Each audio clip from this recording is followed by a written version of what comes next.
60 होता है ना अभी। SBI का।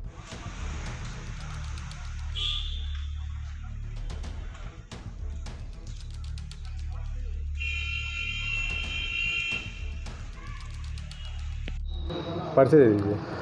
किसान भाइयों नमस्कार, मैं डॉक्टर आर.के. कनौजिया, वैज्ञानिक कृषि विज्ञान केंद्र दरियापुर में कार्यरत हूँ और जो भी किसान भाइयों के लिए आवश्यक है खेती के संबंध में वो तकनीकी जानकारियाँ हम लोग अपने माध्यम से, चाहे वो ट्रेनिंग हो, चाहे वो किसानों के प्रक्षेत्र पर भ्रमण हो, उसके माध्यम से हम लोग किसानों के बीच में हैं।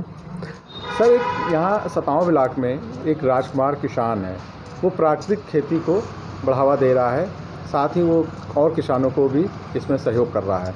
क्या है ये प्राकृतिक खेती और जो गौमूत्र और उससे गोबर से तैयार कर रहा है? जी हाँ, जैसा कि आपने कहा कि प्राकृतिक खेती और जो हमारे किसान भाई हैं वो प्राकृतिक खेती को अपना रहे हैं, तो होता ये है कि जब हम किसी भी फसल की खेती करें, चाहे वो औद्यानिक फसलों की, चाहे वो शस्य फसलों की, तो पौधों को भोजन के लिए हम खाद का इस्तेमाल करते हैं और फसलों को बीमारी से बचाने के लिए हम विभिन्न प्रकार की रासायनिक या जैविक दवाओं का इस्तेमाल करते हैं। लेकिन जहाँ तक प्राकृतिक खेती का आधार है, वो उसमें हमें जो है जो भी प्राकृतिक संसाधन हैं फसलों को भोजन उपलब्ध कराने के लिए या उनको बीमारियों से और कीड़ों से बचाने के लिए, तो उसमें हम रसायनों का इस्तेमाल ना करके हम प्राकृतिक स्रोतों का इस्तेमाल करते हैं। और जहाँ तक आपने गौमूत्र और गोबर की बात की, तो प्राकृतिक खेती में हम किसान भाइयों को ट्रेनिंग के माध्यम से तथा दूसरे भी माध्यमों से इसके लिए जागरूक कर रहे हैं।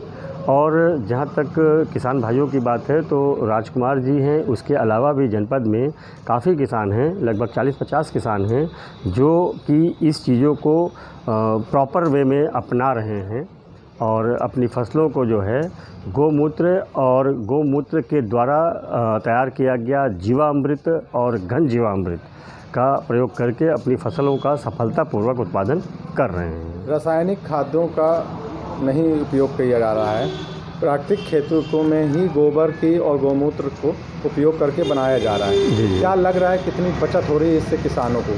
हाँ, देखिए ऐसा होता है कि जब कोई भी नया चीज़ अगर किसान इस्तेमाल करता है तो ऐसे में उसको हम जो वास्तविक रूप में हम कर रहे हैं, जैसे किसान भाई रासायनिक चीज़ों का प्रयोग कर रहे हैं, तो उसके साथ ही साथ वो गौमूत्र या जीवामृत का शुरुआत में साथ में इस्तेमाल करते हैं। लेकिन जब उन्हें समझ में आ जाता है कि ये चीज़ उनको लाभ पहुंचा रही है, तो ऐसे में फिर वो जो है पूर्ण रूप से इसका प्रयोग कर सकते हैं।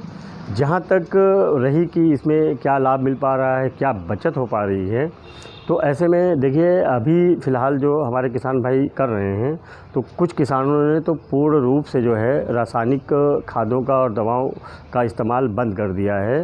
वो खाली गौ आधारित ही खेती कर रहे हैं।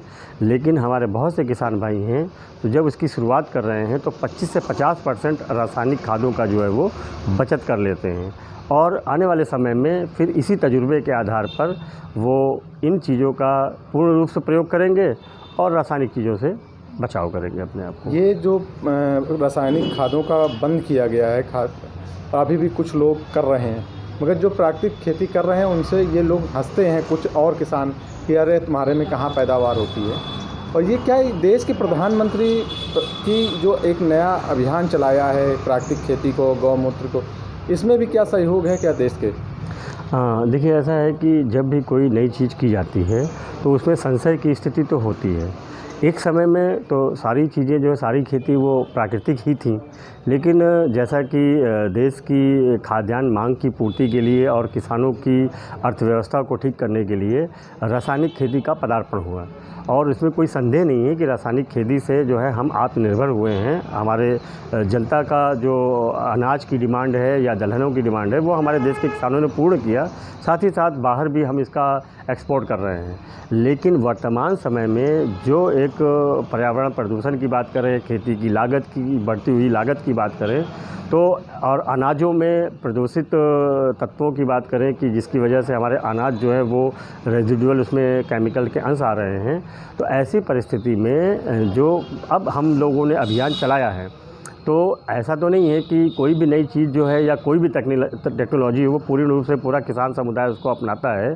सबकी अपनी अपनी परिस्थितियाँ होती हैं, लेकिन जिन लोगों को ये बातें समझ में आती हैं वो इसको पूर्ण रूप से अपनाते हैं।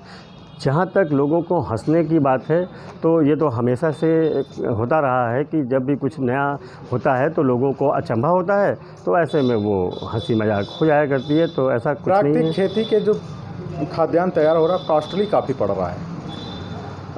एज़ इट इज़ नहीं कह सकते कि कॉस्टली बढ़ रहा है, बल्कि हम तो ये कहेंगे कि जब हम प्राकृतिक खेती अपनाते हैं तो उसमें हम अपने ही इर्द गिर्द उपलब्ध प्राकृतिक स्रोतों का प्रयोग करते हैं, तो उसमें महंगा इटसेल्फ नहीं कहेंगे, लेकिन हाँ कुछ तो लागत आती है। लेकिन दूसरी तरफ अगर हमारी रासायनिक चीज़ों की बचत हो जाती है तो वो हमें फ़ायदे में ही पहुंचाती है प्राकृतिक खेती। तो ये देखा जा रहा है जो महंगा है कुछ सामान, उसमें शरीर को और इंसान को जो फ़ायदे मिलेंगे स्वास्थ्य को लेकर, वो कहाँ तक आप समझते हैं इसको सही? देखिए ऐसा है कि जब हम प्राकृतिक खेती की बात जैसे की, हमने गौमूत्र की बात की, गाय के गोबर और गौमूत्र के द्वारा जीवामृत और घनजीवा बनाने की बात की, तो इसमें थोड़ा सा हमें बेसन, गुड़ और गौमूत्र तो किसान का अपना ही हुआ, बेसन, गुड़ या तालाब की मिट्टी जो हम ले रहे हैं इनको तैयार करने के लिए जीवामृत और घनजीवामृत, तो ये बहुत ज़्यादा कॉस्टली तो नहीं है। लेकिन हम ये भी नहीं कह सकते कि बिल्कुल शून्य उसमें खर्च आ रहे हैं। लेकिन अगर हम थोड़ा सा इनपुट लगाते हैं, उसके बाद हम जब इसको अपने खेतों में प्रयोग करके लाभ लेते हैं, तो वो तो आप समझ सकते हैं कि हमारा बहुत उसमें बचत हो रहा है। इसमें बस ये है कि प्रॉपर वे में इंटरेस्ट लेने की बात है और एक प्लानिंग के तहत इसको क्रियान्वयन करने की बात है।